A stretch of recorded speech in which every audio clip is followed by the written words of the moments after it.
c'est que sur les 10 dernières années, il y avait un énorme problème qui était celui du financement d'amorçage. Je ne vous dis pas qu'il est totalement réglé, je vous dis qu'aujourd'hui, il y a beaucoup d'argent sur l'amorçage. Donc si vous avez, et ça je peux vous le dire les yeux dans les yeux, si vous avez un bon projet dans l'amorçage, il doit trouver de l'argent. S'il ne trouve pas de l'argent, je suis désolé de vous le dire, c'est qu'a priori, il n'est pas si bon que ça. Et ça, c'est nouveau. Parce qu'il y a encore quelques années, vous pouviez avoir un bon projet qui ne trouve pas d'argent. Et ça, c'est nouveau. Hein. C'est-à-dire que c'est qu'on voit énormément d'acteurs aujourd'hui qui investissent en amorçage, en premier tour. Et c'est donc, c'est ce que je sais vous dire, c'est peut-être plutôt sur les deuxième, troisième tours, sur les sorties, qu'il y a un peu moins de monde, malheureusement, ce qui est un nouveau problème et évidemment un problème à régler. Le crowdfunding.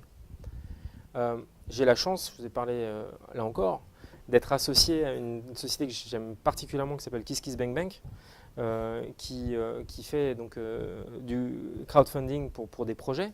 On a vu très tôt, parce qu'on avait commencé le projet avant Kickstarter, pour la petite histoire, arriver Kickstarter. Aujourd'hui, vous avez un projet dans hardware, vous le déposez sur Kickstarter, vous avez la possibilité de financer. On connaît tous ces histoires incroyables de la Pebble Watch, de beaucoup de ces éléments où en fait, simplement sur une campagne sur Internet, vous réussissez à obtenir le financement de votre prototype et de vos projets. Et c'est nouveau, ça a 4-5 ans. Le premier projet qui a été lancé numérique, qui a fait comprendre le potentiel de Kickstarter, si vous vous rappelez, c'est Diaspora, qui était en fait une alternative à Facebook, qui se voulait un Facebook libre, un Facebook avec une architecture qui permettait à chacun de garder ses données, donc il répondait vraiment à cette objection de fond qu'on fait depuis le départ à Facebook, c'est de récupérer vos données et d'en faire un peu ce qu'ils veulent. Et là, sur Kickstarter, ils ne se font pas exactement ce qu'ils veulent, bien évidemment, mais vous savez que c'est plein de gens qui cherchent une alternative qui serait de cet ordre-là. Et d'ailleurs, le projet a été financé, très bien financé, puisque je crois que pour la première fois, ils avaient levé plus d'1 million de dollars et qu'ils n'ont pas réussi à durer et à lancer la solution. C'est dire si techniquement, ce n'est pas évident. Mais c'est en faisant du crowdfunding, donc, qu'on réussi à lancer des projets. Et on voit de plus en plus de projets de start-up, plus hardware que software, c'est vrai, qui se lancent grâce au crowdfunding. Il y a aussi une bonne nouvelle pour vous, c'est le retour des grandes entreprises dans le financement, ce que j'appelle le retour des corporates. C'est-à-dire qu'on voit des cycles, beaucoup. Et là, en ce moment, je peux vous dire que les grandes entreprises s'intéressent beaucoup aux startups et ont envie d'investir dans les startups.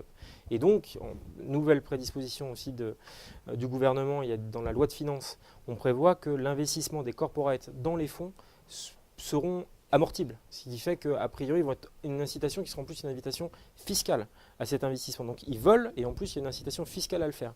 Donc il y a de fortes chances à ce qu'on retrouve, et c'est le cas aujourd'hui, je ne sais pas si vous avez suivi, que Partech a BNP qui a investi, que je crois que c'était Edenred, donc anciennement Groupe Accor, qui a investi aussi chez Partech, qu'on retrouve Iris Capital avec Orange et Publicis, qu'il y a donc un grand retour en fait des grandes entreprises et ça, on les voit partir et revenir. En ce moment, elles sont en train de revenir et de plus en plus. Donc ça, c'est aussi une bonne nouvelle pour ceux qui ont des projets aujourd'hui.